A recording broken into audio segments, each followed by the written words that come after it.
First one was Gorgeous by St. John. St. John kind of blew up a couple years ago. The Roses. Yeah. And like some remixes. I remember the one from Future.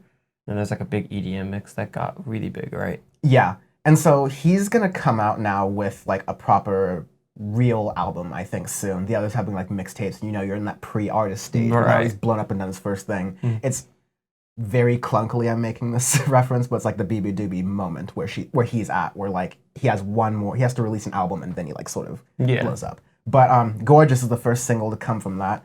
It's like fairly... It's all right. Yeah, that's all right. Run the mill. Run the mill trap. Nothing wild, nothing crazy. Because it sounds like Meek Mill almost, so... Meek Mill, that's a pretty interesting one. I guess I could see that. He's got like a decent enough flow. It's like nothing I can rag on or say this is garbage. Exactly. So it's just like, it's passable, it's good. I know, I was never the biggest like, oh, check out Roses. This is an incredibly good song. It's like, I heard it, I saw it popped up and around. It's like, okay, it's cool. You heard it a lot, so we'll see how it goes. I heard it a lot.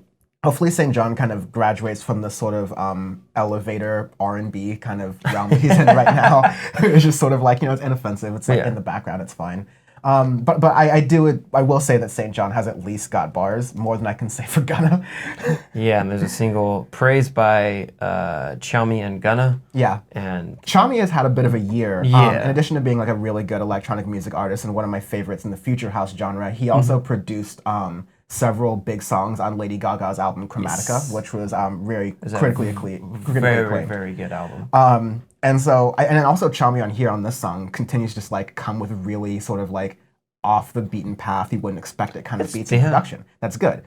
Unfortunately, except he has Gunna on it, which is the worst feature. One of the worst features you can put on there because it just did not fit. Yeah. Gunna doesn't. When Gunna came out earlier this year, I kind of praised a little bit for the fact that the production fit Gunna and that it wasn't like, it was all of elevator trap almost. Yeah, it wasn't trying too hard, neither is Gunna ever. And so that's that. But when you put Gunna on a record with like a proper producer like Tchami, he gets phased out and you can see. Yeah. It really helps you appreciate good rapper producer pairings. We just talked about 21 Savage and Metro Boomin, of course. But yeah, there's a lot of that out there. And another one, just because we'd like to keep it a curveball for you here on Audioface, Heart Smile by Diggs Duke. Diggs Duke is a very like indie, sort of jazz-ish sort of musician. Never heard in my life.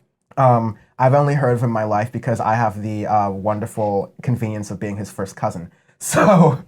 Really? Yes. That is hilarious. Yes. He released talking with him, because like I get to talk to an up-and-coming musician and just like watch him do it and go through all the things. So he released this album in Japan earlier this year, or the single that this album is coming off of.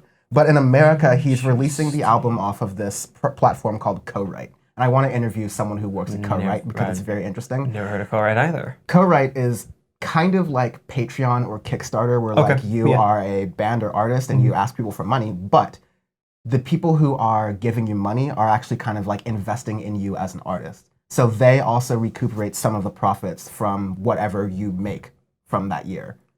So it's kind of like a stock market for artists. It's supposed to like give a little bit more power and control over back to artists. I have a lot of questions about the business model though that I'm asking my cousin about on the side, but I also want to talk to the developers of this. Anyways, that's a very interesting idea.